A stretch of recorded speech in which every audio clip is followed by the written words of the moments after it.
Sama-sama tayong magiging karakli. Delikado yung bahay. Halos hindi na makita ang bahagi ng kasadang ito sa Cabuyao, Laguna na mabalot ito na makapal at maitim na usok kanina umaga. Nasunog na pala noon ang isang truck na may kargang pintura. Kumalat sa paligid ng pintura kaya gumapang ang apoy papunta sa nakaparadang SUV. Agad dumating ang mga bombero at naapol ang apoy matapos ng halos isang oras. Tadtad ng pasa at bali ang katawan ng isang Chinese national na sinagip mula sa dalawa pang Chinese national na dumukot at nag-torture umano sa kanya. Mahigit 30 Indonesian national naman ang sinagip mula sa human trafficking. Saksi, si Jomar Apresto. Halos walang nagawa ang lalaking yan habang tinututukan ng baril sa Parañaque City. Isang confidential informant ang nagpadala ng video sa Presidential Anti-Organized Crime Commission o PAOK. Tadtad ng pasa at bali ang katawan ng biktima sa video nang matunto nila siya sa isang mamahaling condo unit. Dalawang kapwa niya Chinese national ang dumukot at nang torture umano sa kanya. Nakuha namin yung information na nandito siya sa 1902. Then, nung pinatok na namin, positibo, nandito yung biktima at sinabi niya na nagtatago yung dalawang suspect doon sa mga kwarto. Agad nahuli ang suspect na pinaniniwala ang may hawak ng baril sa video. Puwersahan ding binuksan ng mga tauhan ng PAOK ang isang kwarto kung saan nagtatago ang isa pang suspect. Dito sa kwartong ito sinasabing tinorture ng mga suspect ang Chinese national na biktima. Kabilang sa mga na-recover ng PAOK dito ang ilang kagamitan tulad nitong mga panaksak at pamalo na ito. They're asking the money almost 2 million peso. She's come out from BGMP Parañaque. After that, his friend is introduced him because he wanna looking for the room. He just come out from BGMP ba. Suddenly when he going up to that room, suddenly he been kidnapped na. Posible raw na sangkot sa pogo ang mga suspect na posible ring mga miyembro ng isang malaking grupo. Talamak na kasi yung kidnapan dito sa area ng Southern Metro Manila ng mga Chinese nationals. O naman ang kadahilanan, minsan pinapatubos, minsan may mga pagkakautang. Walang pahayag ang mga suspect na nakatakdang kunan ng immigration biometrics sa turn over sa pulisya. Sa Pasay City naman, 34 na Indonesian national ang nasagip ng PAOK. Mga empleyado sila ng Pogo na umano'y illegal na idinitine ng amo nilang Chinese national. Sa pilitan daw kinuha ang kanilang mga passport para hindi sila makabalik sa kanilang bansa. Data encoder po. It's like online dating or online gaming po for Indonesian client. As I know, in Cambodia is not safe po. Kasi alam ko talaga yung area ng Cambodia, hindi yan safe. Nakipagbigay ugnayan kami agad doon sa Indonesian Embassy. So, dumating po yung Interpol at na-rescue natin. Dalawang Chinese national ang naaresto. Isa sa kanila ay pinaniniwala ang dating miyembro ng People's Liberation Army at siyang tumatayong boss ng mga nasagip na dayuhan. Kasi may uniforme siyang pinakita na naka People's Liberation Army. Dati siyang may kaso ng kidnapping. Pinakita niya na dismiss na raw yung kaso niyang yon. Pero aalamin pa natin. Magre-request daw ang PAOK ng voluntary repatriation sa Indonesian Embassy para mabigyan ng one-way travel pass sa mga biktima at makabalik na sa kanilang bansa. Para sa GMA Integrated News, ako si Jomer Apresto, ang inyong saksi. Matapos magpasaring ni Pangulong Marcos sa day 1 ng kampanya, binatikos ni dating Pangulong Rodrigo Duterte ang Administrasyong Marcos tungkol sa droga, bigas at iba pang issue. Saksi, si Marisol Abduraman. Na ang Pilipino napipika na either failed promises. Sa proclamation rally ng PDP laban kagabi, binanata ni dating Pangulong Rodrigo Duterte ang Marcos administration. So kagaya nitong bigas, which is really tumatama yan sa tiyan pati sa puso ng Pilipino, hindi niya nakuha yung pinaka. Either is subsidized o whatever, but it goes on up and nahihirapan po ang Filipino to cope up. Ipinangako ng kampanya ng 2022 elections na mapapababa ni Pangulong Marcos ang presyo ng bigas sa 20 pesos kada kilo. Pero kalaunan, nilinaw ng Pangulo na aspiration o target lang ito. Hindi natapos dito ang pambabatikos ng dating Pangulo. Meron isang presidente na talagang bangag. Wala siyang binanggit na particular na patunay. Hindi naman buang. Pero yung bisyo ng droga, long term yan. Maging ulol si Marcos, ganito na lang. Marami tayong problema. I think the Marcos government has fallen short. May sinabi naman ang dating Pangulo kaugnay sa mga senador. Ngayon, marami kasi sila, ano dapat ang gawin natin?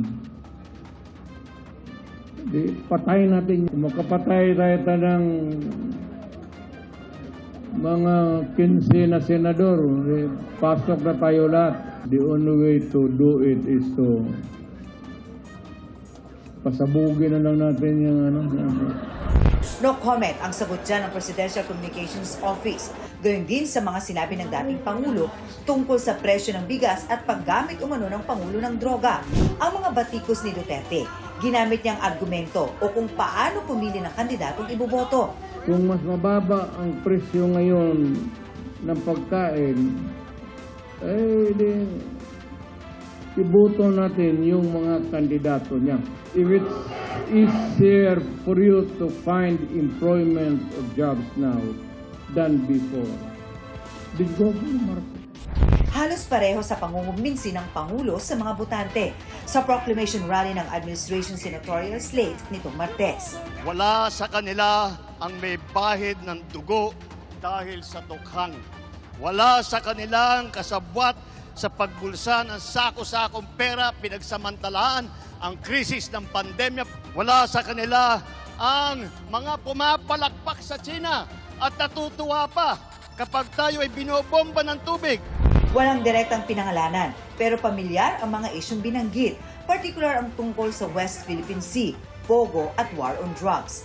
Wala sa kanila ang tagataguyod ng pugad ng krimen, ng sentro ng paglalapastangan ng mga kababaihan na mga pogo. Patuloy nating hinihinga ng pahayag ang kampo ni Duterte sa mga pahaging. Pero ilan sa mga yan ang dati nang sinabi ng Pangulo na kailangan gawing tulad ng drug war. Para sa GMA Integrated News, ako si Marisol Abduraman, ang inyong saksi. Arestado po sa isang apartment building sa Laguna ang 3 Chinese national na walang visa at immigration permit. Iniimbestigahan sila ngayon kung posibleng sangkot sila sa pang-espiya sa bansa. Saksi si Salima Refran.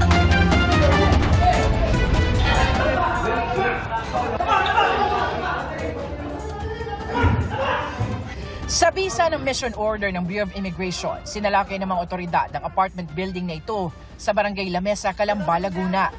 Ilang kahina-hinala umano mga foreigner kasi ang labas-masok doon, kaya ilang buwan itong minanmana ng CIDG. 3 Chinese ang inaresto matapos makumpirma ng BI na wala silang visa at immigration permits. Wala rin umano mga kaukulang business permit at lisensya ang kumpanya sa LGU. Ang hinala noong una, baka illegal na pogo habang lugar. Pero ang napag-alaman daw, what they're claiming is that they're an installer of communications network. Chinese ang pinaka-team leader, yung mga tao sa field ay mga Pilipino. Hindi lang nila alam kung kanino nanggagaling ang utos at saka kung ano ang mga nagagawa na iba nitong mga ini-install nilang mga communications equipment. Yan, ganyan. Ganyang mga yung tower. Oo. 23 Pinoy naman ang isinailalim sa questioning. Nakita rin sa motor pool ng kumpanya ang sari-saring telecommunications equipment tulad ng mga antena, rectifiers at iba pang equipment. Ang isa sa kanila, sinabing nasa linya ng komunikasyon ng kanilang trabaho. Ilan lang ito dun sa mga telecommunications equipment na ikinakabit o ini-install ng kumpanyang sinalakay ng mga otoridad. Ang mga ito, pati na yung mga computer at gadgets sa opisina, isa sa ilalim rin sa investigasyon oras na makakuha na ng kaukulang mga warrant ang mga otoridad. This is telecom communications. Okay, what do you do? We are here for the wireless signal provider.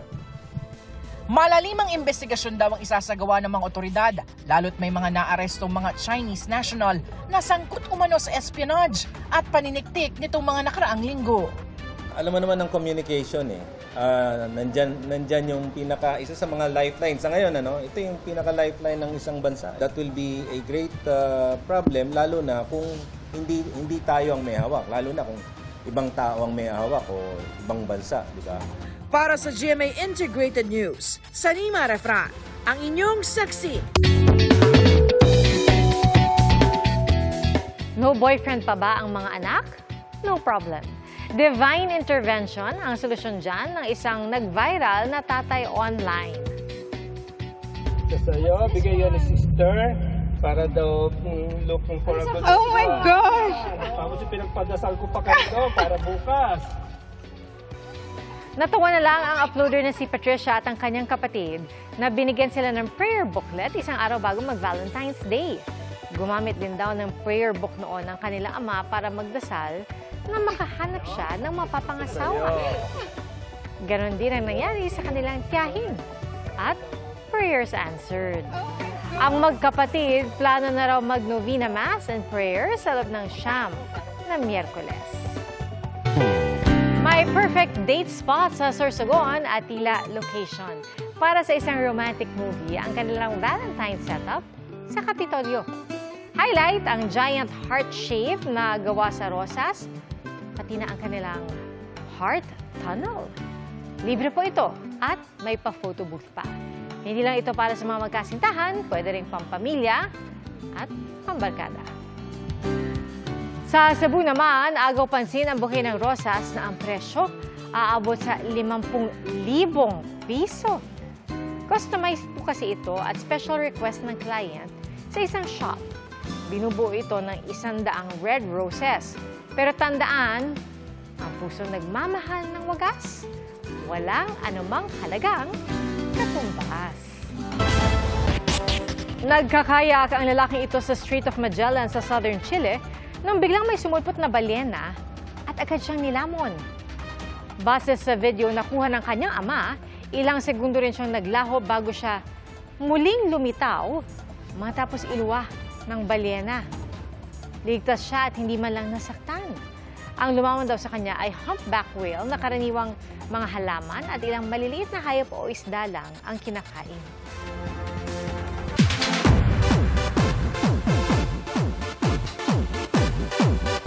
Full of love ang ilang kapuso couple na magkasamang nag-celebrate ng Araw ng Mga Puso.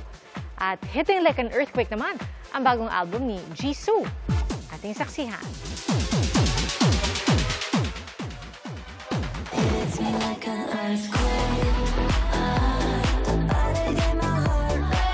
LSS is real sa bagong kanta ni Jisoo ng Blackpink. Muling niganig ni Jisoo ang K-pop world sa bago niyang hit na Earthquake. Serving looks and dance moves ang K-pop singer and actress sa kanyang latest music video na nakamahigit 4 million views in 6 hours. Bahagi ito ng solo album ni Jisoo na Amor Touch. All-out support sa kanyang solo comeback ang kapwa Blackpink girls na sina Jennie, Rosé at Lisa. The Kapuso global fashion icon is in her 40s era. Pero para kay Heart Evangelista, becoming 40 is just like turning 20. But with earlier bedtime and better decisions. Puno ng class and elegance ang kanyang party. Mula sa champagne fountain hanggang sa cakes. Spotted din dyan si Bea Alonzo na enjoy sa celebration. Busy man ang schedule, wala yan sa Kapuso couple na sina Gabby Garcia at Khalil Ramos na ipinagdiwang ang kanilang 8th Valentine's Day na magkasama. Kilig is real kay Gabby sa hinandang midnight and lunch date ni Khalil. Ang Team Isabel naman sa concert ng The Script nag-celebrate. ×2 ang kilig sa comment ni Isabel na nagpapasalamat kay Miguel dahil araw-araw daw niyang ipinararamdam ang Valentine's Day. Extra special naman ang V-Day para kay Jillian Ward sa kanyang dalawang date. Si Rahil Birria na dating co-star ni Jillian sa Abot Kamay na Pangarap, sinurpresa siya with a rose. Si Michael Sager na katambal naman ni Jillian ngayon sa may Ilonggo Girl, literal na sweet ang handog na donut na may kasamang salad. Pero kung ang iba kanya-kanyang pa-sweet ngayong araw ng mga puso, isa lang naman ang tanong ni David Licauco. Wait, ano yung Valentine's? Umani ng libo-libong likes ang post ni David sa social media. Para sa GMA Integrated News, Aubrey Carampel ang inyong saksi. May Valentine man kayo o wala ngayong araw, mga kapuso, sana maging masaya pa rin ang February 14 ninyo. At Happy Valentine's Day, mga kapuso! Salamat po sa inyong pagsaksi. Ako si PR Kanghel para sa mas malaking misyon at sa mas malawak na paglilingkod sa bayan. Mula sa GMA Integrated News, ang News Authority ng Filipino. Hanggang sa Lunes, sama-sama po tayong magiging saksi!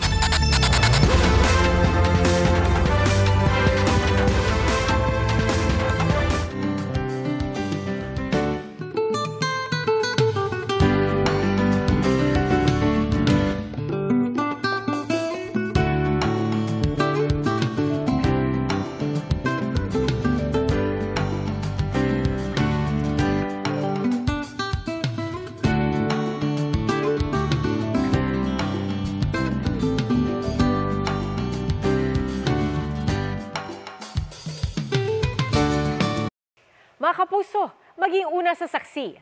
Mag-subscribe sa GMA Integrated News sa YouTube para sa iba't ibang balita.